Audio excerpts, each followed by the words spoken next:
Hi everyone, it's Justine here from House of Mahalo. Thanks so much for joining me. So today we are using circles. Now up in the Facebook group I put a picture of what was a full to bursting, fit to bursting pot of circles, and I asked for some ideas of what I could do with them.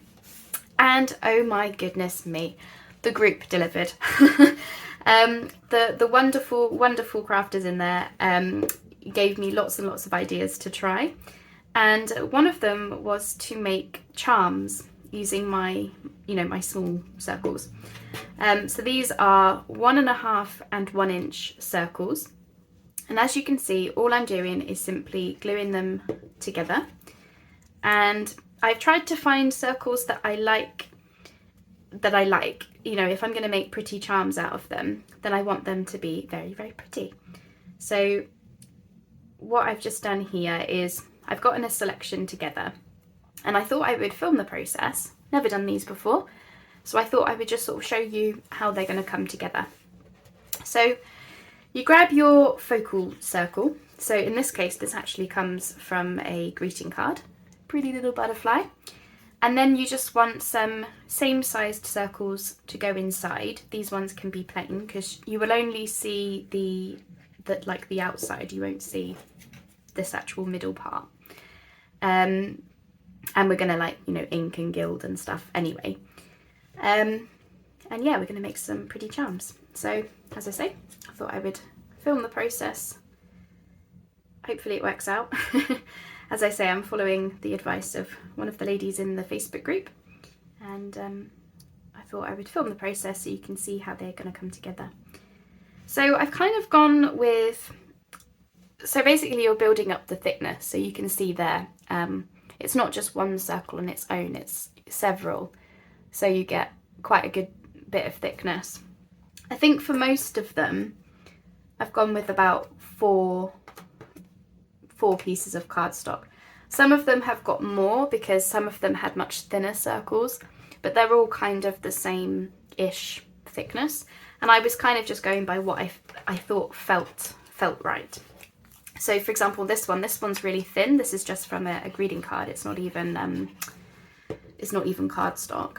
And then these are just Edith Holden text, which again is just paper thickness. So for this, I'll have to use a few more. But as I say, I was just going with what I thought felt right. And as I say, plain circles in the middle, because you don't see that, so there's no point wasting the nice ones. And yeah, look at that. That was fit to bursting. I posted a picture in the Facebook group, and I've now managed to halve my circles with this idea. I did also get rid of some circles that I knew colours-wise I was just never going to use. Because some of these circles I punched out when I very first started junk journals, and my tastes, my style have changed a lot since then, because that's what I do. When you've got leftover bits and bobs, you can punch these shapes out of them, which is a great use for them. But then if you're anything like me, you can punch those shapes out to your heart's desire and then squirrel them away and never do anything with them. Am I right? That was certainly me. So, as I say, I did most of those off screen just because you don't want to see this process over and over and over again. But I thought I would do the last ones with you so you could see. And you can see here, this is a lot more layers simply because there's a lot more just pieces of paper in there, as well as, thin cardstock. And as I say, just go with what you think feels like a good weight of a charm, kind of thing. Just want to make sure my butterfly is the right way. That's it. And of course I've gone, front and back. For me, I've done them kind of matching, like this is a snowflake. Let me just glue this one together and then I'll show you. Hang on.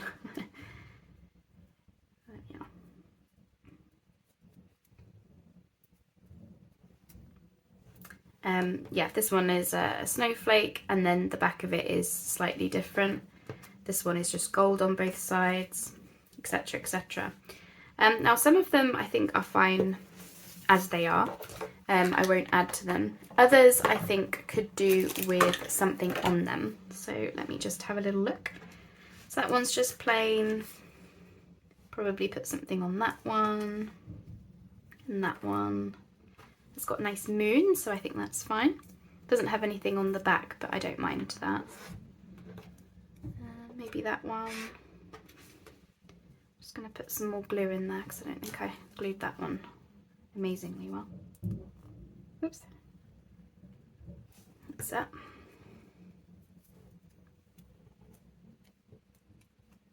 Snowflake is okay.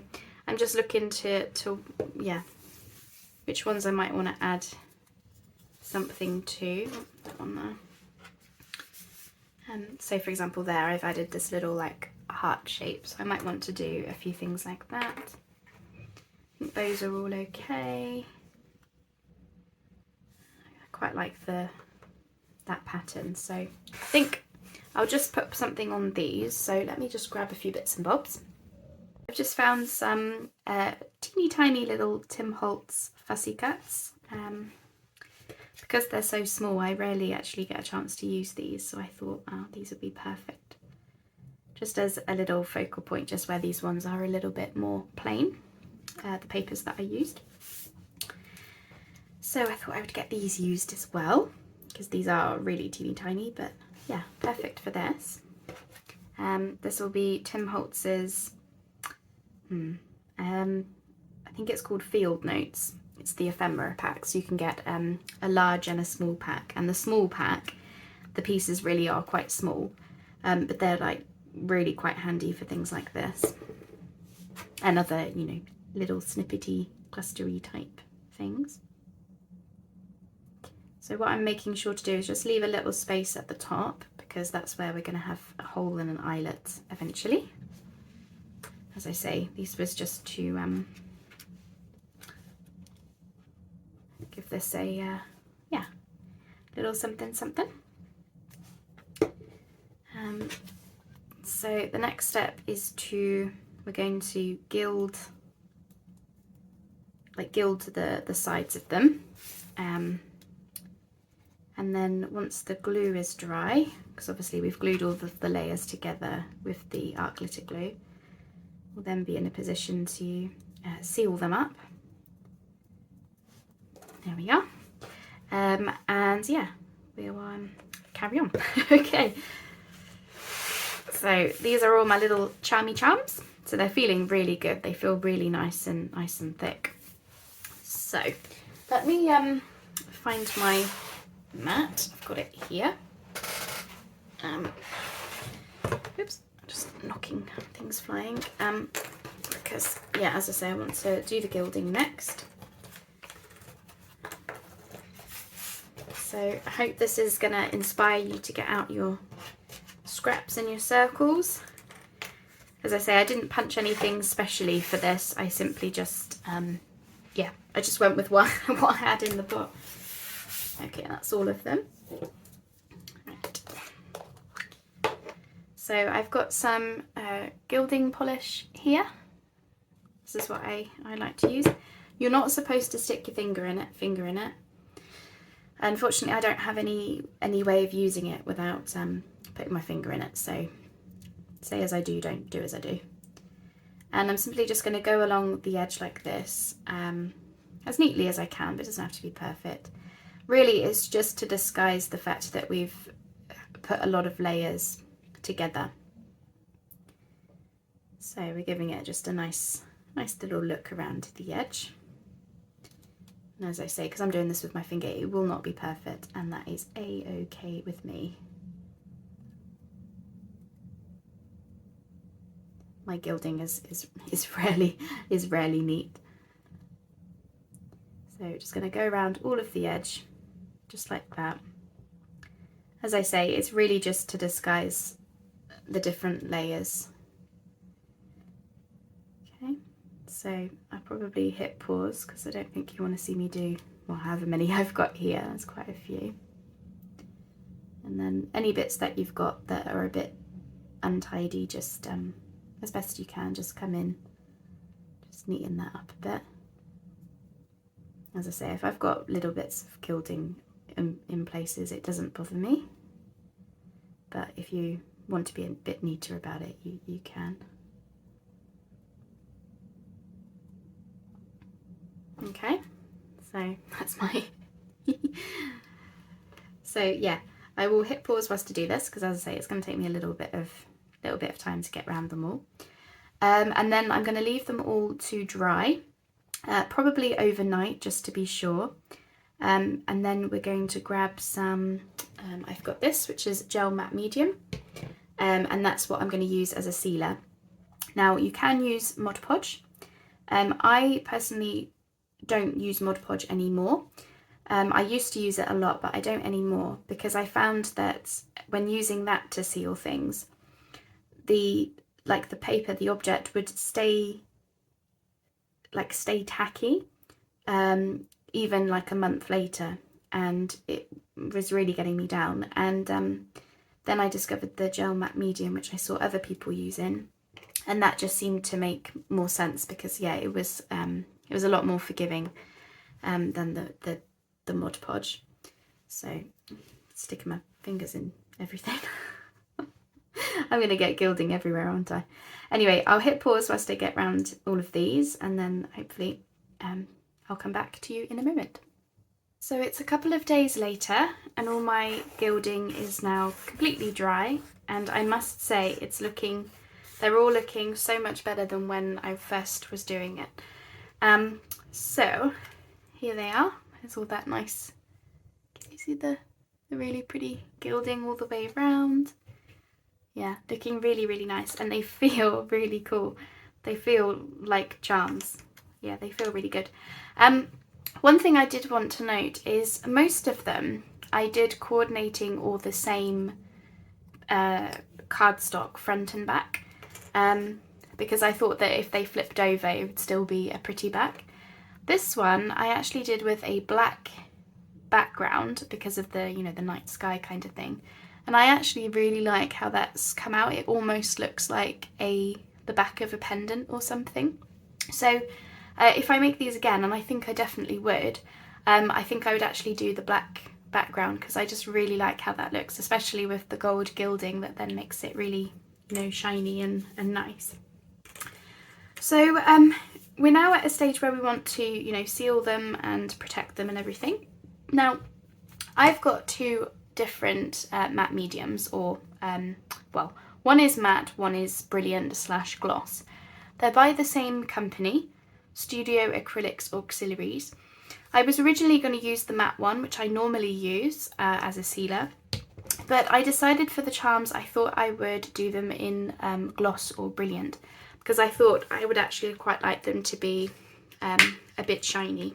So I'm going to use this. It's a little bit clogged up. Okay, so I'm just going to squirt some of that out, and then I'm just going to take a paintbrush and just brush it on. And I need to do front and back, and I will also do the sides, and I'll just brush on a thin layer all the way so that I don't get like streaky marks or anything. Yeah, and then I would also want to do the sides to make that super shiny and all protected and sealed and everything, and also the back. So I'm glad that I'm doing these, you know, I'm not just doing one or two, I'm doing a whole bunch, because obviously, you know, there's a few steps involved, but I must say I'm really enjoying it. So I'm just going to do all the fronts and sides and then leave them to dry, and then I'll do the backs. And of course I am going to you know, pause whilst they're drying and everything. So let me go around getting all of that done. I hope this comes out shiny. It's not like a varnish or anything, but you know, hopefully it does come out slightly shiny. I don't know, it's doing something. So I'm going to go around and do all those, and I'll come back to you. Okay, so that's all of the sealing done, and it's had a chance to dry. Now they're not super shiny, but there is a bit of a shine on them compared to if I'd used the matte gel medium, and you can definitely feel the difference after putting that sealer on. They sound really good. That is just, yeah, and I definitely prefer as well the chunkier ones. So this one is a thin one. I think this was just you know, just a couple of layers compared with this one. Can you see? Just hold them side by side. Bit of a difference there. So I definitely prefer the ones where there's lots and lots of layers, nice chunky charms to work with. So that's just something to bear in mind for next time. So I now want to start putting some holes in. So I'm going to use my 1/8 crocodile to do it, the setting for that. Also with the mirror card, the sealer didn't really take to it so well, probably because there's already a bit of a film or a layer or a coating or whatever to give the mirror effect. So I won't, yeah, that's just something to bear in mind. I don't know if I would use mirror card again next time. So carefully, we're going to put in our hole. Now, because there is quite a lot of layers to get through, it will probably look a little bit of a mess to start with, but we're going to put our eyelets in after. So let me get all of these holes done. The only thing I will say about punching them is with everything, don't go too close to the edge. You want to come in enough so that you don't make your paper or your charm like weak. That's what we don't want. We don't want a weak charm. And if you have got something that's got a certain way that it goes, just bear in mind where you're putting your hole and everything. So I'm just going to go through and punch all my holes, and then I'll probably go ahead and put the eyelets in. I've just got a selection of teeny tiny little eyelets, so I'll just show you. Yeah, that's perfect. So once I set that, that's going to look really good. So I'm going to go through and get all of those done, and then I'll come back and we'll finish off, and then I'll do a close-up so you can see exactly how they've all come out. And I'm finished with my charms. I just thought I would give you a little closer look at them. As you can see, I've added extra charms to some of the more plainer ones, whilst some of them have already got focal points and things, so I didn't feel the need to add extra. Don't they look great? I'm really happy with them. And I've added the ball chain that I received from one of the companies that I partner with, and I think they look really great. I'm really happy with them. So yeah, as I say, I've added extra charms just to the ones that didn't already have some kind of focal point. I just feel like that has given them, you know, a bit more excitement to them. I really like this one. So we've got the pretty flowers, and then I just added this little gold leaf. And with the ball chains, they look, you know, they look like charms. And now that the sealer has had time to dry, you can definitely feel that it's got a coating on it. And they feel really sturdy and like charms. So yeah, I'm really happy with this as an idea. So thank you so much for the ladies in the Facebook group who gave me the idea to just give it a go, and it, yeah, this was really fun to do. So a few learning points for me is what I have learned through this process is I definitely prefer the thicker ones. So the more circles you can use per charm, the better, in my opinion. And I love the black back because it looks so much like, you know, if it was a pendant or something. I added a little star to this one, star and moon. I suppose eventually I'm going to have to do some kind of like astronomy journal because I've started making a few starry moon type things. And I've got papers to use up as well. So this is just a hodgepodge of all different themes and colours. And, you know, as I mentioned, I was simply just using my circles. And yeah, I really hope this has inspired some of you to just give it a go. They were really fun to do. And you can just do them in stages, you know, make a whole bunch. But, you know, take it a day at a time or an hour at a time, and before you know it, you've got all these little fun charms. So that is my video. I hope you've enjoyed following along. I hope that has inspired you to use up some of your circles. I will show you what I have left. Sorry about my coughing this morning. This is what I've got left. This pot was fit to bursting before I started. I don't know how many circles I must have used through making these, but I've got 3, 6, 9, 10, 11, 12, 13, 14, 15, 16. I've got 19 charms, an odd number perhaps, but oh well. And each of them took about 6 layers, so 20 times 6, that's over 100 circles. My goodness, I did not realise I had that many. So yeah, that's used up, well yeah, over 100 circles, and then I've just got these left, which a lot of these I'm happy to keep, you know, the plain ones, because these are fine for policy closures and things, and you know, different things like that.